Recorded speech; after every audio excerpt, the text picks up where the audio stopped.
क्षणाला जन्म आहे, प्रत्येक क्षणाला मृत्यू आहे. जन्मलेल्या दिवसापासूनचे ना आत्तापर्यंतचे गाल आत गेलेले फोटो काढून बघा. त्यावेळेलाही दात तोंडात नव्हते तेव्हा कसं गोंडच दिसत होतं, आता तोंडात दात नसताना कसं बोळकं दिसतं. नाही का? हो, लहान मुलं असतात त्याच्या तोंडात दात नसतात, पण ती काय गोड दिसतो बरं का. मग असे पुढचे 2 दात येतात ते सुद्धा गोड दिसतात. आणि तुमचे सगळे पुढून जेव्हा 2 उरतात ना, त्या बोलताना असं समोर येतं. मग पुढे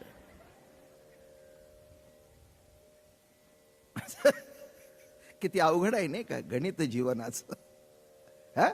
लहानपणापासून फोटो काढून बघा, म्हणजे तुमच्यातले किती मेलेत ते कळतील. पाळण्यातला गेला, बारशाचा गेला, तारुण्यातला गेला, लग्नातला गेला, बाप गेला, आजोबा गेला, सगळा गेला. एक काळ असा येतो. म्हणून जन्म मृत्यू अपरिहार. नाही का? तुम्ही अर्थ काय काढता की मी अमक्या वर्षी ते गेले? अहो नाही हो, प्रत्येक क्षण. एक सांगू का, येता संपलेला आहे, जाताना काहीतरी नवीन होऊन जाल. नवीन विचार घेतले म्हणजे नवीनच झाला ना. नवीन प्रतिती आली म्हणजे नवीनच घेतलं ना. म्हणजे तुमच्या डोक्यात आलं, त्यात काही ऍडिशन झालं, काही प्लस झालं, काही मायनस झालं. शरीर 2 तासांनी पुढे सरकलं, कितीतरी पालट झाला. म्हणून राजा परीक्षितीला जेव्हा मृत्यूची काळजी पडली, 7 दिवसात, किती दिवसात? 7 दिवसात त्याचा उद्धार झाला. आणि म्हणून ही भागवत कथा मोठी अलौकिक आहे. आणि त्याच्यामध्ये जो दशमस्कंद आहे त्याचं निरूपण, त्याच्यामध्ये जो दशमस्कंद आहे त्याचं निरूपण आपलं 3 चातुर्मास झाले चालू आहे. अख्खी भागवत कथा नाही, फक्त दशमस्कंद. कारण का? दशमस्कंद हे भगवंताचं हृदय मानलं जातं. आणि आता जी रास पंचाध्यायी आपण सांगतोय, ती रास पंचाध्यायी म्हणजे भगवंताचे पंचप्राण. काय सांगितलं मी? रास पंचाध्यायी भगवंताचे पंचप्राण आहेत. दशमस्कंद हे हृदय आहे. आणि पंचाध्यायी जी आता चालू आहे, 5 अध्याय हे मेन आहेत रास क्रीडेचे. हे बघा, रास क्रीडेमध्ये जीव प्रतिती बरोबर परमात्मा रमला. नाही का? नवरा असणं निराळं आणि नवरा बायको रमणं निराळं. बोलणं समजतंय का? संसारिक आहात ना, काय सोडून दिलेलं नाही ना कोणी? माझं बोलणं काय कळलं का? नवरा बायको असणं निराळं आणि रमणं. तसं देव आणि जीव असणं निराळं आणि देव जीवाशी रमणं निराळं. हे पक्क पहिल्यांदा समजून घ्या. पती पत्नी असतात म्हणजे रमतातच दोघं एकामध्ये, असं नव्हे. ते म्हणाल अहो रमत नाही कसे, 2 मुलं झाली. अरे ते शारीरिक भोग आहे, संपलं. बलात्कार केला तरी मुलगी गरोदर राहते. काय तुम्ही सांगता शारीरिक सुख न प्रेम? माणसं म्हणतात मुलं म्हणजे प्रेमाचं प्रतीक. ठीक आहे, असेल त्याला असेल. आणि पुढे सांगतो तसंच असावं. भोगाचं प्रतीक नसावं, वासनेचं प्रतीक नसावं. असं म्हणण्याचं कारण नाही आहे की मुलं म्हणजे प्रेमाचं प्रतीक आहे, आणि नाहीही म्हणण्याचं कारण नाही.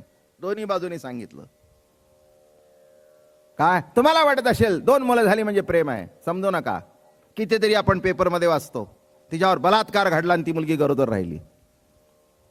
अनिच्छेने घडलं, बळजुबरी घडली, तरीही गर्भधारणा घडली. याचा अर्थ ती एक शारीरिक प्रक्रिया आहे, ती घडली, संपलं. कशा करता सांगतोय मी? मग आता इथे मिलन आहे का? मिलन आहे का? बर मिलन घडलं नाही का? घडल्याशिवाय उदरामध्ये गर्भ राहिला का? मिलन घडल्याशिवाय उदरामध्ये गर्भ राहिला नाही. पण मिलन घडलं नाही कारण त्या कृतीचं दुःख आहे, त्या कृतीची व्यथा आहे, त्या कृतीचा आनंद नाही. तेव्हा लक्षात घ्या, जवळ असणं निराळं आणि एकमेकात रमणं निराळं. तसं परमात्मा जीवाजवळ आहे, पण रमणं कुठं आहे? मी जेव्हा सांगतो नेहमी तुम्हाला की परमात्म्याच्या दिल्याला तोंडाने माणूस सांगतो देव नाही, हे काय रमणं आहे काय? याला कुठे रमणं म्हणतात का? पती पत्नी आहे, दोघं चांगलं आहे, ठीक आहे, बरं का, साड्या घेतल्या, तमकं घेतलंय, तमकं घेतलं. तो म्हणला अगं तुला या वर्षात 10 साड्या घेतल्या, घेतलं म्हणून काय झालं? हा, काय उपकार केलेत का? अरे, अशा इथे बोलणाऱ्या कोणी नाहीत म्हणून मी सांगितलं. नाही, जरा पाणी बिणी पितो म्हणजे तुम्हालाही शांतता, मलाही शांतता. काय आहे का नाही? जवळजवळ 99 बोलतीलच, एखादी अपवाद सोडून द्या. काय जाऊ दे बाबा, तू पडतंय, जागा कमी आहे. हा, जाऊ दे, जाऊ दे. काय म्हटलं मी? हो, मग तो म्हणाला कौतुकाने 10 साड्या घेतल्या. होय हो, खरंच आहे, खरंच आहे, खरंच आहे. काय अहो, तुमच्यासारखा की नाही भाग्याने मिळतो असं म्हणा की. काय बिघडलं का? काही काही बुडलं का गाठोडा तुमचं? नाही, काही नुकसान बिकसान झाली का? काय नाही झाली ना? मग म्हणलं तर कुठे बिघडलं? हा, काय झालं घेतलं तर? काय झालं घेतलं तर म्हणण्यापेक्षा असं म्हणावं, खरंच खरंच हो, खरंच किती आवडीने प्रेमाने तुम्ही घेतलं, किती कष्ट करून तुम्ही कमवता आणि मला साडी घेतली, असं म्हणा. बघा, नाही त्या दिवसापासून तुमच्या घरी सुद्धा रास क्रीडा सुरू होईल. मी म्हणेन ते ऐकेन. रास क्रीडा म्हणजे इंद्रियांचा संयोग नव्हे, तर हृदय हृदयाचं मिलन, ही रास आहे. माझं बोलणं कळलं का? केवळ इंद्रिय संयोग नव्हे. तशा दृष्टिकोनातून इतक्या खालच्या दर्जाला येऊ नका. संतांचे गाथे माझ्या पुढे उघडून ठेवलेले आहेत, नाही का? तो शारीरिक संबंध एका गणिकेशी सुद्धा होतो. त्यात पत्नीशी घडला किंवा दुसरं कोणाशी घडला तर विशेष काय? मग शारीरिक संबंध एवढाच रास आहे का? नाही का? तो संबंध घडला, पैसे टाकले, फेकून दिले, निघून गेला, पुन्हा कुणाशी घडला हेही विसरून गेला. जरा नीट जाणीवपूर्वक रास आहे का? हे जर कळलं तर बरं आहे, नाही तर उपयोग नाही आहे. म्हणून रास क्रीडा मी मागेही सांगितलं, ज्यांना कृष्ण कळला ते संत झाले, ज्यांना कळला नाही ते तमासगीर झाले. आहे ना? कळला ते संत झाले. एकही साधू संत असा नाही की ज्यांनी कृष्णाचे गुणगान गायले नाहीत, आणि ज्याला कळलं नाही त्यांनी त्याचं उलट रूप मांडलं. तेव्हा लक्षात ठेवा, कृष्णकडे बघताना त्या लेवलनी बघा, रास क्रीडेकडे बघताना त्या लेवलनी बघा. काही काही आमच्या कवीने अतिशय शृंगाराच्या माध्यमातून त्याचं वर्णन केलेलं आहे. त्यांनी ते अंग बघितलं, ठीक आहे, बघितलं असेल, पण प्रत्येक गोष्टीमध्ये त्या दृष्टिकोनातूनच बघायला पाहिजे असं काही नव्हे. त्याच्यातला तात्विक अर्थ बघावा, त्याच्यातला मतितार्थ बघावा, हाच उद्देश आहे. आणि म्हणून लक्षात ठेवा की जी कथा आपली चालू आहे, भगवंतानी बासरी वाजवली. बासरी वाजवली शब्दाचा अर्थ साद घातली, हाक मारली, नाही का? असं आहे की एक 7-8 माणसं घरामध्ये झोपलेली जी असली तरी ज्याच्या नावाने आपण हाक मारतो त्यालाच ती हाक ऐकू जाते, शेजारच्याला जात नाही. असं घडतं. तसं इथे ज्यांच्या करता बासरी वाजवली, वेणू वाजवली, बरं का, त्यांनाच ती ऐकू गेली, बाकी सगळ्यांना गेले नाही. आणि म्हणून आहारे सावणिया, बरं का, सगळ्या धावत आल्या.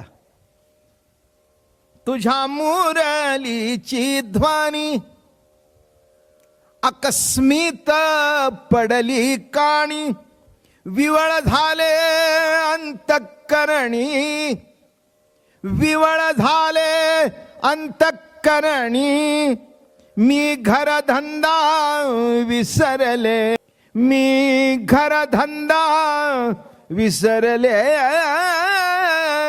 आहारे सावळिया कैसी वाजविली मुरली,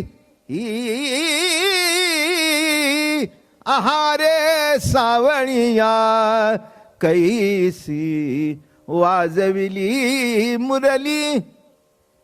फार सुंदर लिहित आहेत. मुरली नोहे केवळ बाण. तुझी मुरली कशी आहे कन्हैया? मुरली नोहे केवळ बाण, तिने हारिला माझा प्राण. पुढे काय घडलं? संसार केला दाना दीन, संसार केला दाना दीन, मी घरधंदा विसरले, मी घरधंदा विसरले, आहारे. कसं म्हटलंय? आहारे. मोठं गोड लिहिले नाथानी. आहारे सावळिया. आश्चर्य वाटलं. तुझ्या मुरलीची धून ऐकली. आहारे सावळिया म्हणजे झोपलेली जी वृत्ती